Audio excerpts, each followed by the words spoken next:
Semester 5 प्रतिपगमन विश्लेषण regression analysis. प्रतिपगमन समीकरण regression equation.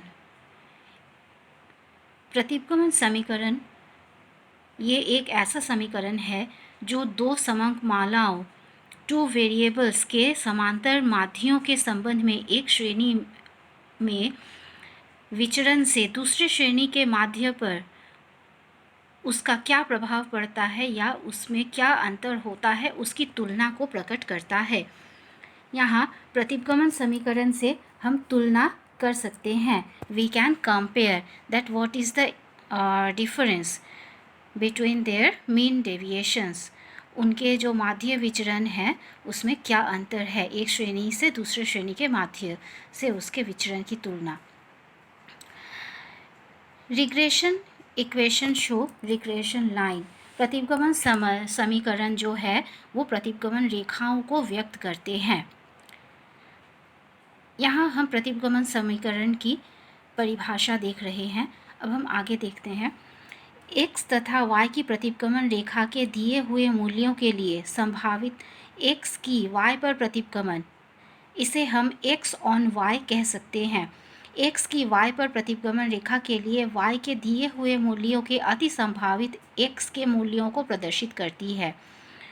ये x ऑन y जो है x की y पर प्रतिपगमन जो है वो एक्सपेक्टेड वैल्यूज़ को दिखाता है, जो y की जो मान है वो दी हुई होती है और उसी के आधार पर x की वैल्यू को निकाली जाती है। दूसरा, y की x पर प्रतिपगमन रेखा ये इससे अलग है।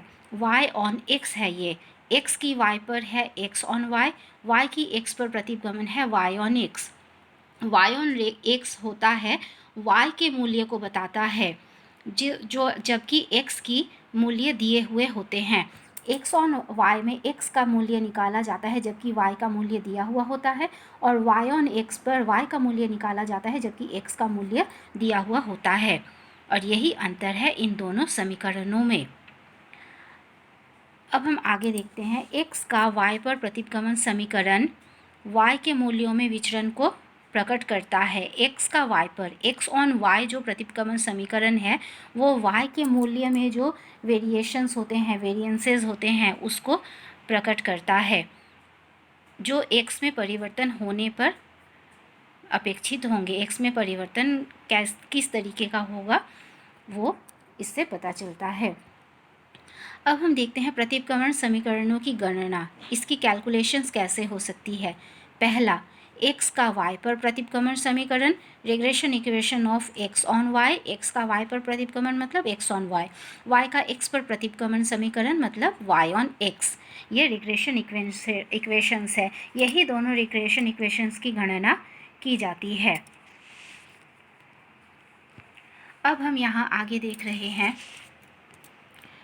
x का y पर प्रतिपगमन समीकरण किस तरीके से हम निकाल सकते हैं। x equal to C plus D y.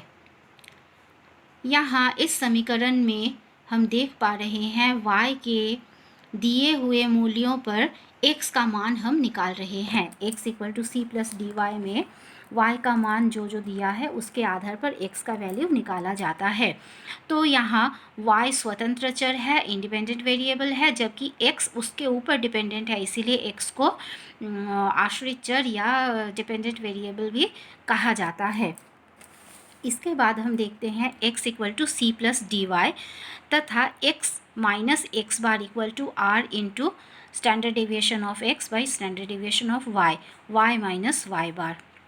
यहाँ x बार y बार माध्य है, मीन्स है, अरिथमेटिक मीन्स, r सहसंबंध गुणांक कोएफिशिएंट कोरिलेशन है, और स्टैंडर्ड डेविएशन ऑफ x का प्रमाप विचलन, सिग्मा y है y का प्रमाप विचलन, सिग्मा x और sigma y।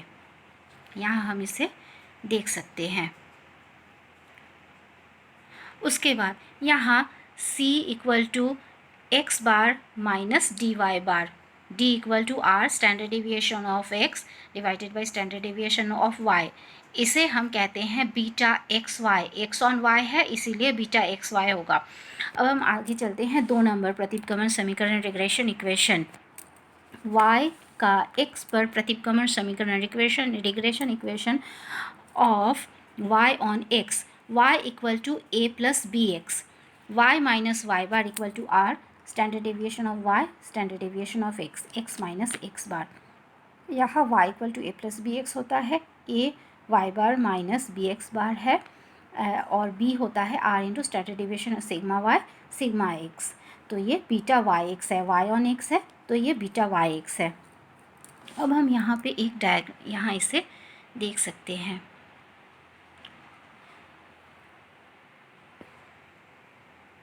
x on y, y on x। अब हम आगे चलते हैं, देखते हैं यहाँ एक चित्र दिख रहा है। यहाँ x बार y बार b प्रतिगमन रेखा की ढाल है। x बार y बार जो होता है वो एरिथमेटिक मीन है, समांतर माध्य है। अब इसे y का x पर प्रतिगमन गुणांक कहते हैं। इस चित्र में y equal to a plus B x है, जहाँ y equal to 2 plus 2x है। यहाँ y equal to 2 plus 2x होने पर हम जब निर्देशांक निकालते हैं तो ये इस तरीके का होता है। अगर x 0 होता है तो ये 2 प्लस 2 इंटू 0 मतलब 2 प्लस 0 हो जाएगा और इसका मान 2 होगा।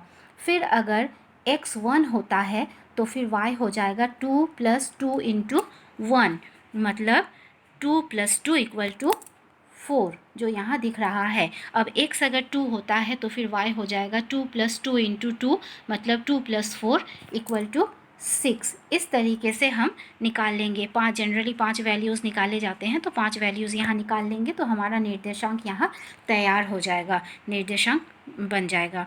अब हम यहाँ देख सकते हैं x का y पर प्रतिगमन समीकरण, y का x पर प्रतिगमन समीकरण, x on y and y on x। x equal to C plus D Y, Y equal to A plus B Y. अब यहाँ पे समीकरण दिए हुए हैं, x equal to x bar minus D Y bar plus D Y, C equal to x bar minus D Y bar, जहाँ हमने ऊपर देखा था ये चीज़। अब इसके बाद y equal to Y bar plus X bar plus beta X B X, A equal to Y bar minus B X bar. अब इसके बाद समीकरण यहाँ इस तरीके से हो रहे हैं, x minus x bar equal to beta x Y into Y minus Y bar, Y minus Y bar equal to beta Y X minus x bar. तो इस तरीके से x minus x bar equal to r standard deviation of x by y, standard deviation of y divided by y minus Y bar equal to r into standard deviation of y by standard deviation of x into x minus x बार। ये दो समीकरण यहाँ दिख रहे हैं। इसके बाद हम आगे देखते हैं प्रतिगमन गुणांक, रिग्रेशन कोएफिशिएंट। प्रतिगमन गुणांक रिग्रेशन कोएफिशिएंट में हम यहाँ देखते हैं x minus x bar equal to r standard deviation of x sigma x by sigma y, within इसके साथ ब्रैकेट में है y माइनस वाई बार। यहाँ पे r sigma x sigma y ये सब रिग्रेशन कोएफिशिएंट है जो x का y पर प्रतिगमन गुणांक कहलाता है। ये x ऑन y है। यहाँ इसे बीटा एक्स वाई द्वारा प्रकट किया जाता है। उसी तरीके से y का x पर प्रतिगमन समीकरण y ऑन x है, y minus Y bar equal to r standard deviation sigma y by sigma x bracket में x माइनस एक्स बार। यहाँ r sigma y by sigma x जो है ये x का प्रतिगमन समीकरण प्रतिगमन गुणांक कहलाता है। ये y का x पर प्रतिगमन गुणांक है और इसे बीटा वाई एक्स द्वारा प्रकट किया जाता है। इसका स्पष्ट यहाँ हम देख सकते हैं, इसे beta Y x into beta x y equal to r, दोनों का मान जब हम रखते हैं, बीटा वाई एक्स का मान है r sigma y sigma by sigma x, beta x y का मान है r sigma x by sigma y, ये दोनों कट जाएंगे तो ये होता है आर इंटू आर स्क्वायर। इसका मतलब beta Y x into beta x y या फिर beta x Y into beta Y x equal to r square, ये यहाँ से दिख रहा है। तो ये समीकरण यहाँ से प्राप्त होता है, जिसे हम यहाँ देख सकते हैं।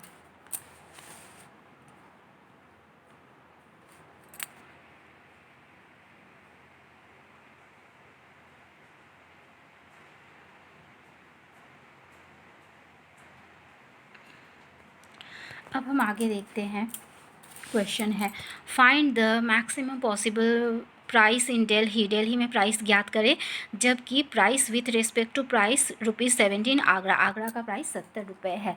मतलब 70 रुपये के आधार पर दिल्ली का प्राइस कीमत कितनी है वो ज्ञात करना है। यहाँ मीन वैल्यू दिया हुआ है आगरा और दिल्ली में कितना है, स्टैंडर्ड डेविएशन दिया हुआ है कितना है, और कोएफिशिएंट ऑफ कोरिलेशन कितना है वो दिया हुआ है। तो हम यहाँ पे सॉल्यूशन पार्ट में आते हैं, देख लेते हैं। मान ले x इक्वल टू आगरा में मूल्य, y इक्वल टू दिल्ली में मूल्य। यहाँ x को आगरा मान लिया और y को दिल्ली में प्राइस मान लिया। x is price in Agra, y equal to price in Delhi. दिया हुआ है x इक्वल टू 70 रुपये, क्वेश्चन में दिया हुआ है प्राइस ₹70 इन आगरा। तो फिर x इक्वल टू 70 रुपये, क्योंकि x आगरा का मूल्य है हमने मान लिया था। x बार इक्वल टू 65 जो कि क्वेश्चन में यहाँ दिया हुआ है। y bar equal to 67, mean value दिए हुए हैं 67। सिग्मा x स्टैंडर्ड डेविएशंस दिए हुए हैं, x का 2.5 और y का दिल्ली का 3.5। तो यहाँ हमने लिख लिया सिग्मा x सिग्मा y, और r इक्वल टू प्लस में है 0.8, तो इसका वैल्यू भी हमने लिख लिया। इस तरीके से हम देख सकते हैं। अब दिल्ली में मूल्य आगरा के अनुसार दिल्ली का प्राइस निकालना है। दिल्ली y है और आगरा x है, इसीलिए ये समीकरण होगा y ऑन x। स्टूडेंट्स यहाँ पे ध्यान से देखें, ये हो जाएगा y ऑन x। अब हम आगे देखते हैं रिग्रेशन इक्वेशन ऑफ यहाँ y minus Y bar equal to y on x है, तो फिर y माइनस वाई बार पहले आएगा। y minus Y bar equal to r sigma y sigma x, y by x है, ये y माइनस वाई बार है तो इस तरफ y बाई एक्स होगा इंटू x माइनस एक्स बार। y का मान नहीं पता है, y बार का मान 67 दिया हुआ है क्वेश्चन में। r का जगह पे दिया हुआ है 0.8, प्लस है इसीलिए प्लस को हम नहीं भी लिखें तो कोई प्रॉब्लम नहीं होती है। अब स्टैंडर्ड डेविएशन ऑफ y का मान दिया है 3.5 क्वेश्चन में। Sigma x standard deviation of x है, इसका मान 2.5 दिया हुआ है, हम इसे एज इट इज़ वैसे ही लिखेंगे। Into x minus x bar, x का वैल्यू दिया हुआ है 70 रुपये। अभी जो क्वेश्चन में दिया हुआ था कि आगरा में प्राइस 70 रुपये है, तो ये x है। 70 माइनस एक्स बार का वैल्यू दिया हुआ था 65। तो अब सबका वैल्यूज़ जब हम पुट करेंगे और उसे कैलकुलेट करेंगे तो इसका आंसर आ रहा है y इक्वल टू 72.6। इसका मतलब दिल्ली में प्राइस अगर 72.6 रुपये होगी तो आगरा में प्राइस होगा 70 रुपये। मतलब दिल्ली में if price in Delhi is 72.6, price in Delhi will be 72.6 rupees when price in Agra is ₹70। इसे हम यहाँ देख सकते हैं।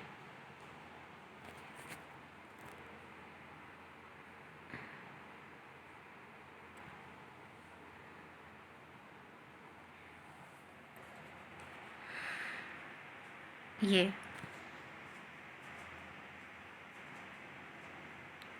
अब हम अगला क्वेश्चन यहाँ पे देखेंगे। सेम क्वेश्चन है, वैसे ही है। एवरेज या मीन दिया हुआ है, स्टैंडर्ड डेविएशन दिया हुआ है, प्रोडक्शन और रेनफॉल दिया हुआ है। यहाँ पे एक को x मानेंगे तो दूसरे को y मानेंगे। The coefficient of correlation between population production and rainfall दिया हुआ है इज़ 0.5 प्लस में है ये, और मैक्सिमम पॉसिबल प्रोडक्शन निकालना है। Find from the above values if rainfall is 9 inches. अगर रेनफॉल बारिश 9 इंच है तो फिर ये ज्ञात करें। तो फिर हम यहाँ पे मान ले x इक्वल टू उत्पादन प्रोडक्शन, y इक्वल टू वर्षा रेनफॉल।